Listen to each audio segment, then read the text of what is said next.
فرمایا کہ من فطر فیہ صائما، جو اس مہینے میں روزے دار کا روزہ افطار کروائے گا، کان لہ مغفرۃ لذنوبہ،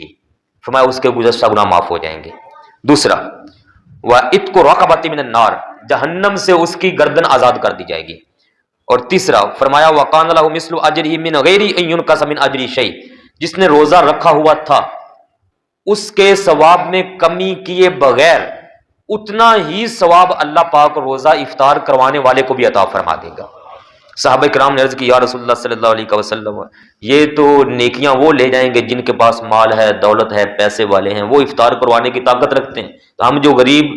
جو ہم میں سے غریب ہیں، فقیر ہیں، یہ طاقت نہیں رکھتے، وہ تو اس ثواب سے محروم رہ جائیں گے۔ قلنا یا رسول اللہ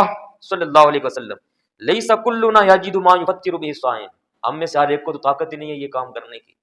تو ان کے لیے تو یہ پیکج کا اعلان ہو گیا، امیروں کے لیے تو غریب کہاں گئے؟ سنیے میرے پیارے بھائیو، ہمارے آقا و مولا پیارے نبی کریم صلی اللہ علیہ وسلم نے فرمایا یؤتی اللہ ھذا الثواب من فطر صائما، فرمایا کہ جو شخص ایک دودھ کے گھونٹ سے، ایک کھجور سے، یا پانی کے صرف ایک گھونٹ سے بھی روزہ افطار کروائے گا، اللہ تعالیٰ اس کو بھی یہ تینوں ثواب عطا فرما دے گا۔ اس سے اگلی بات آپ نے فرمایا کہ جو شخص روزے دار کو پیٹ بھر کھانا کھلائے گا، پیٹ بھر کھانا کھلانا ہو تو 2 روٹیاں بس کافی ہیں، زیادہ سے زیادہ کوئی کھانے والا ہوگا تو 3 کھا جائے گا، اور افطاری کے ٹائم اتنا کھایا بھی نہیں جاتا، اگر کوئی بریانی کی چاولوں کی پلیٹ ہے تو 1 پلیٹ ہے، یہ پیٹ بھر کر کھانا ہے۔ اور یہ بھی نہیں فرمایا کہ 30 دن ہی کھلاتے رہنا ہے، نہ،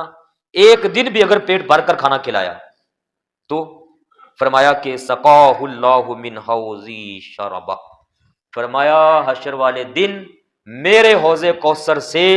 اللہ تعالیٰ اس کو حوض کوثر کا جام عطا فرمائے گا۔ اس لیے پیارے بھائیو، یہ ایک روزہ رکھنے کے ساتھ مزید ثواب اللہ پاک نے ہمارے لیے رکھا ہے، اس موقع کو بھی غنیمت ہم سمجھیں۔